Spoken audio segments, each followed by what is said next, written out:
జిల్లా చిలువూరులో భర్త ప్రాణాలు తీసిన కేసులో షాకింగ్ విషయాలు బయటకు వస్తున్నాయి. నాగరాజు ప్రాణాలు తీసేందుకు ఒక ఆర్ఎంపీ సాయం తీసుకున్నట్లుగా తెలుస్తోంది. భార్య లక్ష్మి, ఆమె ప్రియుడు గోపికి ఒక ఆర్ఎంపీ డాక్టర్గా పనిచేసే ఒక ఫ్రెండ్ ఉన్నాడు. ఆ ఫ్రెండ్ దగ్గర నుంచే నిద్ర మాత్రలు తీసుకొచ్చినట్లుగా తెలుస్తోంది. ప్రస్తుతం ఆ భార్య అలాగే ఆ ప్రియుడితో పాటుగా ఆ ఫ్రెండ్ను కూడా ఇప్పటికే పోలీసులు అదుపులోకి తీసుకున్నారు. భర్త శివనాగరాజుతో మొదటి నుంచి లక్ష్మికి గొడవలు అవుతూ ఉన్నాయని మాధురికి. ఈ గొడవల నేపథ్యంలో పక్కా ప్లాన్ ప్రకారమే ముందుగా తనకు రావాల్సినటువంటి ఆ కట్నం డబ్బుల విషయంలో గొడవ పడి ఒక అరెకరం పొలం తన పేరు రాయించుకొని ఇక తనకి తన బాయ్ ఫ్రెండ్కి ఏ ఇబ్బంది లేదనుకున్న సమయంలో ఇలా ప్రాపర్గా ప్లాన్ చేసి అతని ప్రాణాలు తీసినట్లుగా తెలుస్తోంది. అయితే సహజంగా మెడికల్ షాప్స్కి వెళ్తే డైరెక్ట్గా వెళ్ళి అడిగితే స్లీపింగ్ పిల్స్ ఇవ్వరు. ఎక్కడ పడితే అక్కడ ఎలా పడితే అది ఎవరు, ప్రాపర్గా డాక్టర్ ప్రిస్క్రిప్షన్ ఉంటేనే ఇస్తారు. కానీ అందుకే ఈ విషయంలో ఏం చేయాలా అని ఆలోచించి మరొక ఫ్రెండ్ దగ్గరికి వెళ్ళి, ఆర్ఎంపీ డాక్టర్గా పనిచేస్తున్న వ్యక్తి దగ్గరికి వెళ్ళి అక్కడ పిల్స్ తీసుకొని వాటిని తన భర్తకు పెట్టే ఫుడ్లో కలిపి 20 పిల్స్ కలిపారు. 20 ఆ టాబ్లెట్స్ కలిపి ఆ భర్తకు తినిపించారు. ఆ తర్వాత అతను స్పృహ కోల్పోయిన తర్వాత అతని ముఖం మీద ఒక పిల్లో పెట్టి ఊపిరాడకుండా చేసి ప్రాణాలు తీశారు. పొద్దున్నే లేచి మళ్ళీ డ్రామా మొదలుపెట్టారు.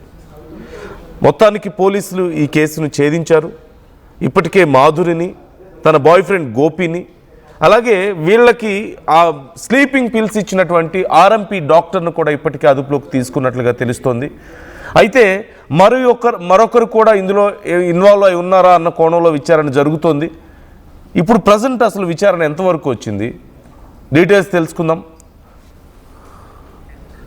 సాయి జాయిన్ అవుతున్నారు, మా ప్రతినిధి లైవ్లో ఉన్నారు. సాయి, ఈ కేసు విచారణ అసలు ఎంతవరకు వచ్చింది? ఇప్పుడు ఆర్ఎంపీ డాక్టర్ను కూడా అదుపులోకి తీసుకున్నట్లుగా తెలుస్తోంది. ఇంకా ఏం డీటెయిల్స్ తెలుస్తున్నాయి కొత్తగా?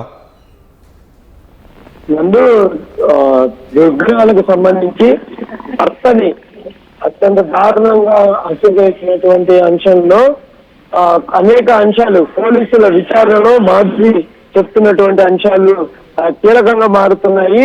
ఆమె భర్తకి అంటే బిర్యానీ చేసేటటువంటి సమయంలో కలిపినటువంటి స్లీపింగ్ పిల్స్ ఏవైతే ఉన్నాయో అవి ఎవరి దగ్గర నుంచి వచ్చాయనే దానికి సంబంధించి పోలీసులు విచారణ చేపట్టగా తనకి తెలిసినటువంటి స్థానికంగా ఉన్నటువంటి ఆర్ఎంపీ డాక్టర్ నుంచి తీసుకోవడం జరిగింది అనే విధంగా తెలుస్తుంది.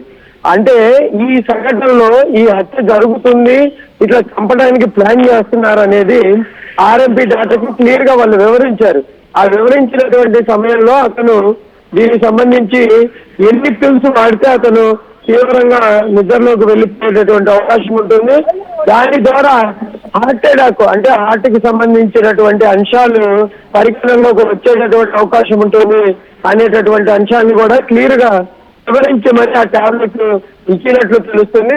అయితే టాబ్లెట్లు వేసుకున్న తర్వాత ఒకవేళ అతనికి హార్ట్ స్ట్రోక్ రావటం కానీ లేకపోతే అంటే మోతాదుకు మించినటువంటి స్లీపింగ్ పిల్స్ వాడితే వాళ్ళు చనిపోయేటటువంటి అంశాలు ఉంటాయనే విధంగా వీళ్ళకి కొంత సమాచారం ఉండటం, దానిని ఆర్ఎంపీ కూడా క్లియర్ గా చెప్పడం, ఇవన్నీ తెలుసుకున్న తర్వాత వాళ్ళు ఆ బిర్యానీలో మాధురి తన భర్త శివనాగరాజుకి బిర్యానీలో ఇవన్నీ కలిపి పెట్టడం జరిగింది. అతను భార్య ఎంతో ప్రేమగా చేసినటువంటి బిర్యానీని తిన్నాడు.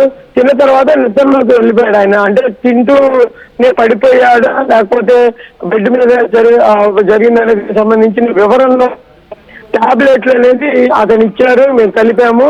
అది తిన్న తర్వాత నార్మల్ గా వెళ్ళి బెడ్ మీద పడుకున్నాడు అనే విధంగా కూడా మాధురి చెప్పినట్టు తెలుస్తుంది. ఏదైనా కూడా వైద్యుడికి ఒక రకంగా అంటే ఆర్ఎంపీల పైన ఈ మధ్య కాలంలో అనేక సంఘటనలు కూడా వెలుగులోకి వస్తున్నాయి. సుద్దపల్లిలో జరిగినటువంటి అంటే తురకపాలెంలో జరిగినటువంటి గుంటూరు జిల్లా తురకపాలెంలో ఆర్ఎంపీలు తమకు తెలియనటువంటి వైద్యం చేసి అత్యధిక మోతాదులో వాళ్ళు ఇచ్చినటువంటి మెడిసిన్ వల్ల ఆ ఊళ్ళో 10 మంది చనిపోయినటువంటి సంఘటన ఉంది. దానిపైన ఇప్పటికే విచారణలు జరుగుతున్నటువంటి నేపథ్యంలో ప్రస్తుతం ఉగ్రాల్లో ఉన్నటువంటి ఒక ఆర్ఎంపీ ఒక హత్యకు క్లియర్ గా అతనే పక్క ప్రణాళిక రచించినటువంటి పరిస్థితి ఉందంటే ఎలాంటి ఇన్సిడెంట్లు ఉన్నాయి, ఈ ఆర్ఎంపీల పట్ల ప్రభుత్వం ఎందుకు ఎంత నిర్లక్ష్యంగా ఉంది అనేది తెలుస్తుంది. అదేమనంటే సంఘాలు వాళ్ళు ఒక యూనియన్లు ఏర్పాటు చేసుకొని పెద్ద పెద్ద భారీ మీటింగులు పెట్టినటువంటి పరిస్థితులు ఉన్నాయి. గుంటూరులో ఈ మధ్య కాలంలో ఉదయ హాస్పిటల్లో వాళ్ళు ఒక మీటింగ్ పెట్టి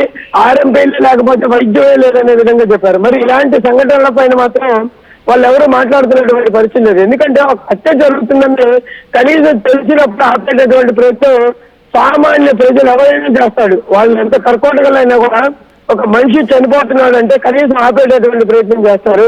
కానీ అతను వైద్య వృద్ధులు అంటే వైద్యుడు నిజంగా బతికించడానికి టాబ్లెట్లు ఇవ్వాల్సింది ఒక మనిషిని చంపివేయడానికి అతను సహకరించాడంటే ఎలాంటి సంఘటనలు ఉన్నాయనేది కూడా మనం ఆలోచించాల్సినటువంటి పరిస్థితులు ఉన్నాయి. ప్రస్తుతం అయితే ఆర్ఎంపీని విచారణ చేపడుతున్నటువంటి పరిస్థితి కనిపిస్తుంది.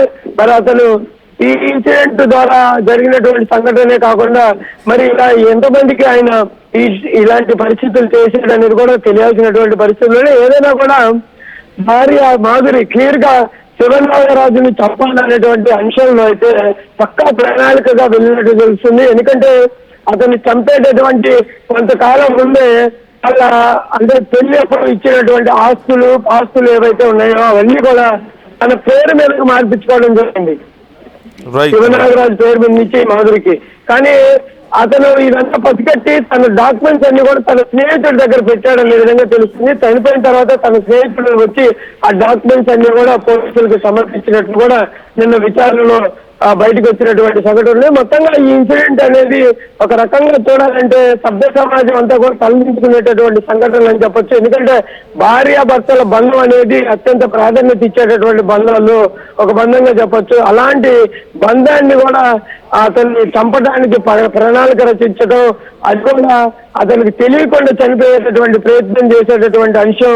ఇంకోటి ఆ రోజు విచారణలో పోస్ట్ మార్టం రిపోర్ట్ లో తన వెనక భాగంలో ఉన్నటువంటి ఎముకలన్నీ కూడా విరిగిపోయాయి అనే విధంగా పోస్ట్ మార్టం రిపోర్ట్ వచ్చిందంటే ఒక భర్తని అత్యంత పాశవికంగా చంపాలనే ఆలోచన భార్యకి రావడం అనేది దారుణం అనే విధంగా కూడా స్థానికులైతే ఆగ్రహం వ్యక్తం చేస్తున్నారు. ఏదైనా ఈ ఇన్సిడెంట్ లో ఇంకెంతో మంది ఉన్నారు అంటే ఆమెకు సహకరించిన వాళ్ళు ఇండైరెక్ట్ గా కానీ డైరెక్ట్ గా కానీ ఎవరెవరు ఉన్నారు అనేది కూడా బయటికి రావాల్సినటువంటి పరిస్థితులు కనిపిస్తున్నాయి. Right thank you Sai, thanks for the details. మొత్తం మీద ఆ భార్య తన లవర్తో కలిసి ఇలాంటి ఒక ప్లాన్ చేసినప్పుడు ఒక ఫ్రెండ్ దగ్గరికి వెళ్ళి ఆర్ఎంపీ డాక్టర్ అయ్యి ఉండి అతని దగ్గరికి వెళ్ళి ఇలాంటి మేము ప్లాన్ చేస్తున్నాం మాకు ఎందుకు కావాలి అని అడిగినప్పుడైనా అతనైనా కనీసం ఆలోచించలేకపోయాడా? వీళ్ళకి ఇస్తే రేపు నేను కూడా దొరికిపోతాను కదా, నేను జైలు పాలవ్వాలి కదా అని కనీసం ఆలోచించలేకపోయాడా? లేకపోతే ఇంకేమైనా అతనికి ఆశ చూపించారా అనేది ఇప్పుడు విచారణ చేస్తున్నారు. ఇతను ఎందుకు ఇన్వాల్వ్ అయ్యాడు అసలు ఇందులో? ఒక వ్యక్తి ప్రాణాలు తీస్తున్నారు అంటే ఎవరైనా సరే బేసిక్ కామన్ సెన్స్ ఉన్న ఎవరైనా సరే భయపడతారు. అలా ప్రాణాలు తీయడం ఏంటి, రేపు కేసు అయితే ఏంటి పరిస్థితి, అసలు తప్పు కదా ముందు అని చెప్పి చెప్తారు. కానీ అతను కూడా ఇన్వాల్వ్ అయ్యాడంటే అతనికి ఏదైనా ఏం ఆశ చూపించారు, డబ్బులు ఇస్తామన్నారా, ఇంకెలా అతన్ని ప్రలోభ పెట్టారు అనేది కూడా ఇక్కడ చాలా కీలకంగా మారింది.